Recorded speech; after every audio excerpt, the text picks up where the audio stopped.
पाकिस्तान का एक और कामयाब तजुर्बा। पाकिस्तान ने अबाबील के नाम से एक नए बैलिस्टिक मिसाइल का पहला कामयाब तजुर्बा कर लिया, जिसकी रेंज 2200 किलोमीटर है, जबकि ये जदीद तरीन टेक्नोलॉजी की बदौलत एक वक्त में कई अहदाफ को पूरी दुरुस्तगी से निशाना भी बना सकता है। पाकिस्तान ने एक और मिसाइल का कामयाब तजुर्बा कर लिया है, अबाबील जिसका नाम है। और अबाबील मिसाइल निज़ाम एक ऐसा निज़ाम है जो कि पाकिस्तान में MIR-1 टेक्नोलॉजी का हामिल, उसकी वजह से पाकिस्तान अब छठा मुल्क बन गया है।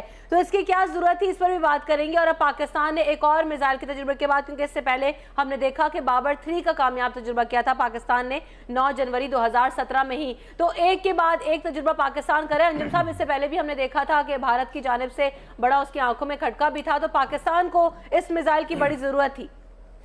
असल में तो पाकिस्तान और हिंदुस्तान के दरमियान असले की एक दौड़ तो मौजूद है, चाहे हम जितना भी उससे इनकार करें।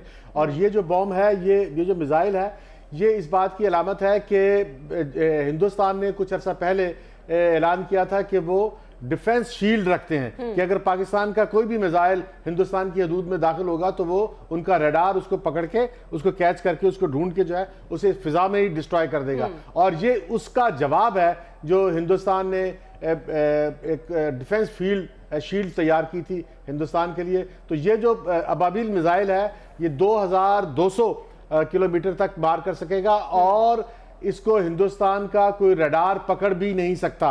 और जो है वो एक से ज्यादा ये अहदाफ को निशाना बना सकता है। और इसमें जो है वो एटम बॉम्ब जो है वो भी लेके जाया जा सकेगा और दूसरा असला भी लेके जा सकेगा। और ये एक्चुअली जो हमने अबाबील इजाद किया है, ये हिंदुस्तान के कोल्ड स्टार्ट का जो डॉक्ट्रिन है, ये उसका जवाब है। क्योंकि अभी हिंदुस्तान के जो बिपिन रावत जो चीफ ऑफ आर्मी स्टाफ है, उन्होंने कहा था कि हिंदुस्तान की जो कोल्ड स्टार्ट डॉक्ट्रिन है वो जिंदा है, कि वो पाकिस्तान पर कभी भी फौरन जो है वो शिद्दत के साथ हमला करके वापस जा सकते हैं। ये उसका जवाब है। कि और इसके लिए जो है हम ये जो अबाबील है, इससे ये भी पता चलता है कि हम अपने छोटे एटम बम तैयार करने की सलाहियत है, उसमें भी बहुत ज्यादा इजाफा कर लिया है। जॉइन किया है ब्रिगेडियर नादिर मीर साहब ने भी, उनसे भी बात करते हैं, जो कि chairman Pakistan national reform movement हैं, उनसे बात करते हैं। ब्रिगेडियर साहब, आपको क्या लगता है कि जिस तरह से हमने देखा, अंजुम साहब भी जो बात कह रहे हैं कि भारत की जानिब से कोल्ड स्टार्ट की बातें की जा रही थी, उनके आर्मी चीफ की जानिब से कहा गया कि सर्जिकल स्ट्राइक्स भी भारत कर सकता है, जब बाबर 3 का कामयाब तजुर्बा किया, तो दूसरी जानिब इंडिया तो ऐसे जवाब दे रहा है, पाकिस्तान जबकि नए तजुर्बे भी कर रहे हैं और ऐसे जवाब दे रहा है कि ठीक है, अगर आप डिफेंस शील्ड रखते हैं तो ये लीजिए, हम भी फिर नए मिसाइल रखते हैं। अबाबील का तजुर्बा करके पाकिस्तान ने साबित कर दिया है। आप क्या कहेंगे? पाकिस्तान का न्यू मिसाइल अबाबील पाकिस्तान के लिए बहुत बड़ी खुशखबरी है। It is a genuine landmark. ये बहुत बड़ा अचीवमेंट है। और मैं इधर एक्सप्लेन करना चाहूंगा कि हिंदुस्तान पाकिस्तान के खिलाफ हर किस्म की जारियत, जंग, हाइब्रिड वॉर, मुख्तलिफ पहलुओं की वॉर कर रहा है, लेकिन उसके अंदर न्यूक्लियर वॉर यानी कि न्यूक्लियर वेपन्स के साथ और मिसाइलों के साथ भी वो तैयारी कर रहा है। और उसके जवाब में पाकिस्तान ने पिछले दिनों में आपने देखा सबमरीन से यानी आबदोज से, समुद्र से लॉन्च की थी बाबर 3, जिसका मतलब है सेकंड स्ट्राइक का मतलब है कि सबमरीन समुद्र के नीचे से मिसाइल मार सकती है। और इससे हिंदुस्तान की सारी जो साइल है, कोस्टल सिटीज है, मुंबई है। मीर साहब, सेकंड स्ट्राइक का मतलब है कि अगर हिंदुस्तान पहले पाकिस्तान पर हमला करके पाकिस्तान को तबाह भी कर दे तो भी समुद्रों से हम हमला करने की सलाहियत रखते हैं। जिस तरह सेकंड स्ट्राइक का मतलब यही होता है कि दुश्मन ने, which in this case is India, आप पे हमला किया, न्यूक्लियर हमला या मिसाइलों का हमला, और आपका नुकसान भी कर दिया, लेकिन आपके पास ये समुद्र में खास तौर पे जो पानी के नीचे आबदोज है, इन पे वेपन्स लगे हुए हैं, मिसाइल, जो कि कार्रवाई करके हिंदुस्तान के सारे कोस्टल सिटीज और जो उसकी रेंज में उनको तबाह कर सकते हैं। एक तो ये कुछ अर्सा पहले हुआ। ये मैं पूरी जो एक किस्म की अब हिंदुस्तान पाकिस्तान का जो कंपटीशन और न्यूक्लियर रेस और आर्म्स रेस चल रही है उसकी बात कर रहा हूँ। और असलियत ये है कि हिंदुस्तान पाकिस्तान का एटर्नल एनिमी है, वो हर तरीके से कोशिश करता है, लेकिन पाकिस्तान की मिसाइलों में और न्यूक्लियर टेक्नोलॉजी में एक एज है। पाकिस्तान हिंदुस्तान से आगे है। और ये जो अभी अबाबील का जो तजर्बा है वो उसका सबूत है, क्योंकि इस मिसाइल की जो खूबी है, पहले तो इसकी जो रेंज है 2200 किलोमीटर। जब आप देखिए ना नक्शा हिंदुस्तान का, तो 2200 किलोमीटर में तकरीबन सारा कलकत्ता से लेके चेन्नई तक नीचे सारा कवर हो जाता है उसके अंदर बल्क। अच्छा, और उससे ज्यादा रेंज के लिए आपके पास शाहीन 3, आपको पता है, जो असम से भी आगे तक जा सकता है। तो अबाबील मिसाइल में जो मेन खूबी है वो समझने की है, और ये नया मिसाइल क्यों है, इसमें MIRV जो आप कहते हैं वो लोग समझ लें कि उसका मतलब है multiple independent re entry vehicle. इसका सादा जबान में मतलब है कि मिसाइल जब आसमान पे उसके ऊपर आउटर स्पेस में चला जाता है, उधर से नीचे आता है ना जब मिसाइल, तो ये एक इसमें से वॉरहेड नहीं निकलता, यानी कि इसके अंदर छोटे छोटे मिसाइल निकलते हैं, इसको आप टुकड़े समझ लें, मगर each one of them is a missile, और उसमें से कुछ डमीज हो सकते हैं या कि नकली हो सकते हैं और कुछ असली हो सकते हैं। तो उससे ये हो सकता है समझाने के लिए कि अगर एक मिसाइल ऊपर आसमान से नीचे आ रहा है तो उसका एक मिसाइल का यानी कि एक बॉम्ब उसका वॉरहेड जिसको कहते हैं वो दिल्ली पे आ सकता है और दूसरा आगरा पे जा सकता है। अच्छा ब्रिगेडियर साहब, ये भी बता दीजिएगा कि क्या भारत के पास ये टेक्नोलॉजी वाला मिसाइल है, भारत इसका हामिल है या नहीं? हिंदुस्तान अगरचे ये बना रहा है और खबरों के मुताबिक तो वो सब कोशिश कर रहा है, लेकिन उसने इसका अभी तक तजर्बा नहीं किया और इसका अभी तक ऐलान नहीं किया। देखिए ये जो मिसाइल होते हैं ना, ये कागज पे बनाना आसान है, मगर जमीन पे इसको टेस्ट जब तक ना किया जाए तो उस वक्त तक ये कैपेबिलिटी आपके पास नहीं आती। आपने ये टेस्ट करके इसको मतलब सबूत हासिल करके, क्योंकि आपने सारी चीज चेक करनी होती है। तो यानी आपने तो साबित कर दिया, अभी इंडिया तजुर्बे कर रहा है, लेकिन पाकिस्तान ने साबित कर दिया जो बातें की जा रही थी भारतीय आर्मी चीफ की जानिब से, बिपिन रावत की जानिब से कि कोल्ड स्टार्ट कर सकते हैं और दीगर बातें की जा रही थी, उसका जवाब हमने दिया ना। सज्जाद नसीर साहब की जानिब बढ़ूंगी। प्रोफेसर साहब रुकिएगा, ब्रिगेडियर साहब, प्रोफेसर साहब आप कैसे देख रहे हैं कि जवाब होना चाहिए तो फिर ऐसा होना चाहिए? बातें तो सभी कर सकते हैं कि जंग कर सकते हैं, कोल्ड स्टार्ट कर सकते हैं, सर्जिकल स्ट्राइक की बातें भी होती नहीं, पाकिस्तान तो तजुर्बे करके आपको दिखा रहा है। ये इस बात की निशानदेही करता है कि दोनों मुल्क जो हैं हिंदुस्तान और पाकिस्तान आर्म्स रेस में हैं, और एक नुक्ता नज़र ये है कि ग्लोबली कोल्ड वॉर जो थी वो 1990 में टर्मिनेट हो गई थी, लेकिन साउथ एशिया में कोल्ड वॉर चल रही है, आर्म्स रेस कंटिन्यू कर रही है, और बैलिस्टिक मिसाइल रेस जो है वो भी अपनी जगह जारी है।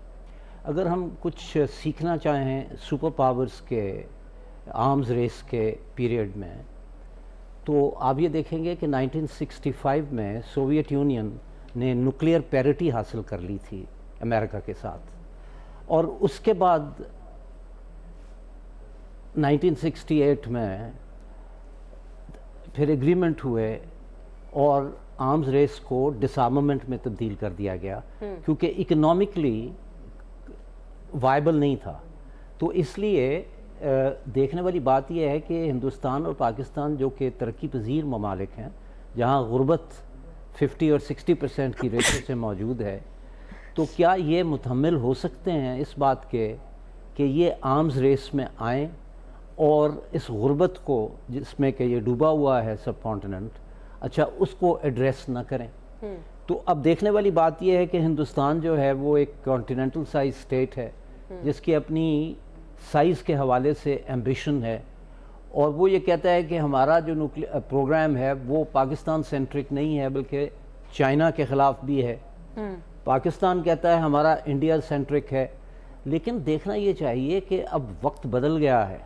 न्यूक्लियर स्टेट अगर आप हैं भी तो आप अंदरूनी तौर पे इम्प्लोड कर जाते हैं, जैसे कि सोवियत यूनियन किया है, और हमारे सोशो इकोनॉमिक और पॉलिटिकल क्राइसिस जो हैं दोनों मुल्कों में, जिस तरीके से मोदी साहब हुकूमत कर रहे हैं और सेकुलर फेस को हटा रहे हैं, माइनॉरिटीज़ को ऑफेंड कर रहे हैं, तो इंटरनल प्रॉब्लम्स इतने सीरियस हैं। तो ये आर्म्स रेस जो है जिसमें कि ये लगे हुए हैं और वहाँ बिलियंस खर्च हो रहे हैं, अच्छा इससे ना तो पीस आएगी और ना ये ख़त्म होने वाला सिलसिला है। लेकिन वो ख़त्म तभी हो जबकि पैरिटी दोनों में आ जाए। और वैसे भी जो न्यूक्लियर वॉर का लॉजिक है वो ये है कि सोवियत यूनियन और अमेरिका जो थे, अच्छा डॉक्टर साहब डेटरेंस को आप पीस की वजह नहीं समझते? नहीं, मैं पहले वो बात कर लूँ कि वाशिंगटन और मॉस्को जो थे, अगर वो एक दूसरे पे मिसाइल फेंकते तो उसका फॉलो आउट इफेक्ट कोई नहीं था। हम तो नेबरिंग कंट्री हैं। अच्छा अगर मैं दिल्ली में बॉम्ब फेंकता हूँ तो उसको फॉलो आउट जो है लाहौर में आना है। So the logic of the nuclear war is that it can not be fought. अच्छा ये रियलाइजेशन और रैशनलाइजेशन जब तक अंडरस्टैंड नहीं करते पॉलिसी मेकर्स, उतनी देर तक ये आर्म्स रेस जो कि मैड है, अच्छा इसका कोई नतीजा नहीं निकलेगा।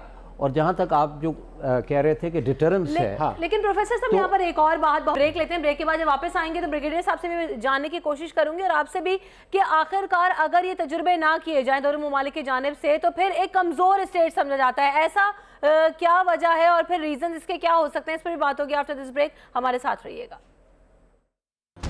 کا پوائنٹ آف ویو کیا ہوگا کہ اگر اپنے آپ کو اسٹرانگ دکھانا ہے آپ نے اور اپنے آپ کو ایک اسٹیبل اسٹیٹ دکھانا ہے تو ان ویپنز کی، ان میزائلز کی ہمیں اس لیے ضرورت ہوتی ہے؟ پہلی بات تو یہ ہے کہ پاکستان ہندوستان سے سائز میں چھوٹا ہے، لیکن Pakistan has achieved deterrence through nuclear and missile power, تو اسٹریٹجک بیلنس ہے انڈیا پاکستان کا، اگرچہ ریسورسز ان کے زیادہ ہوں بٹ اسٹریٹجکلی آپ نے بیلنس کیا ہوا ہے، اور یہ خالی پاکستان نہیں ہے، دنیا میں اور بھی ملک ہیں، for example Israel, for example you کے، فار ایگزامپل فرانس، جنہوں نے اپنے نیوکلیئر آرسنل رکھے ہوئے ہیں اور اپنے سے بڑے دشمن یا ملکوں کو بیلنس کرتے ہیں through nuclear power. This is one of the facets of balance of power کی جو کانسیپٹس ہیں، اس میں سے ایک چیز نیوکلیئر پاور ہے، آج بھی ہے۔ جو سیکنڈ نیوکلیئر ریس اس کو کہتے ہیں، وہ سٹارٹ ہے، پہلی ختم ہو گئی تھی سوویت یونین کے ختم ہونے پہ۔ دوسری بات یہ ہے کہ پاکستان کو ایج ہے انڈیا پہ نیوکلیئر اور میزائل فیلڈ میں، جس طرح انڈیا کو کنونشنلی روایتی فوج میں سائز بڑا ہے، میزائل ان کے پاس ٹینک زیادہ ہیں، شپس زیادہ ہیں، ہوائی جہاز زیادہ ہیں، آپ کو نیوکلیئر میزائل فیلڈ میں ایج ہے، so Pakistan must maintain this edge, اور یہ جو ابابیل ہے یہ اس کا پروف ہے، because the Indians haven't tested this missile with multiple independent re-entry vehicles ابھی تک انہوں نے نہیں کیا، تو آپ نے پہلے کیا، اسی طرح آپ نے کروز میزائل پہ آگے لیا تھا، اسی طرح اور چیزوں میں۔ So this is the second point کہ you must maintain the edge۔ تیسری بات یہ ہے کہ جہاں تک اوور آل بیلنس کا تعلق ہے اور امن کا تعلق ہے، دیکھیں India is a hegemonistic state, Pakistan India کا جو ریلیشن شپ ہے اس کو دوسروں ملکوں سے کمپیئر نہ کریں، سوویت یونین اور امریکہ کا کوئی جھگڑا نہیں تھا کشمیر کا، کوئی بلڈی ہسٹری آف پارٹیشن نہیں تھی، وہ تو ایک آئیڈیولوجیکل پاور کانفلکٹ تھی، جو آج تب سوویت یونین کی تھی، آج جو امریکہ ہے اور چائنا کی سمجھ لیں، اینڈ سو آن۔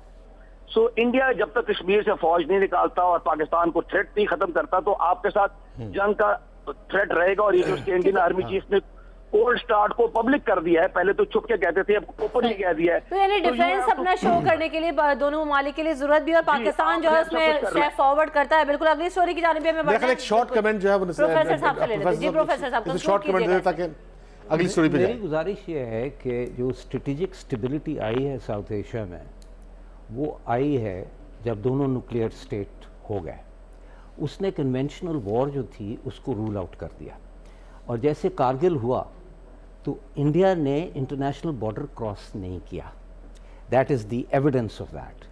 اچھا، اس کے بعد یہ صورتحال چلتی رہی، اور 2007 نے انڈیا نے تنگ آ کے کولڈ سٹارٹ ڈاکٹرن جو تھا وہ پروپاؤنڈ کیا۔ اب کولڈ سٹارٹ ڈاکٹرن جو ہے، اچھا اس کی آپریشنل پرابلمز اور ڈیفیکلٹیز ہیں۔ ایک واشنگٹن میں وار گیم ہوئی تھی جہاں انڈیا اور پاکستان والے دونوں کو بلایا گیا تھا، and towards the end it was a stalemate. So India کے لیے پرابلم ہے کہ وہ کولڈ سٹارٹ ڈاکٹرن کو ابھی تک آپریشنلائز نہیں کر پایا، اور ابھی بھی جو ان کا کلیم تھا کہ جی ہم نے یہ سرجیکل اسٹرائک کی ہے، اچھا وہ ہوا میں بات تھی، اس کا کوئی عملی ثبوت دیکھنے میں نہیں آیا۔ تو کہنے کی بات یہ ہے کہ نیوکلیئر آرمڈ اسٹیٹس جو ہیں اس سے اسٹریٹجک اسٹیبلٹی تو آئی ہے، کنونشنل وار جو کہ انڈیا سپیریئر ہے، اچھا از ناٹ این آپشن۔ اچھا اب ہوا کیا ہے، because of the strategic stability high politics سے لو پالیٹکس پہ آ گئے ہیں انڈیا پاکستان ریلیشنز پہ، اور ایک دوسرے کو انڈرمائن کر کے، سیبوٹاج کر کے اپنے پالیسی ایجنڈاز کو آگے لے جا رہے ہیں۔ ٹھیک ہے۔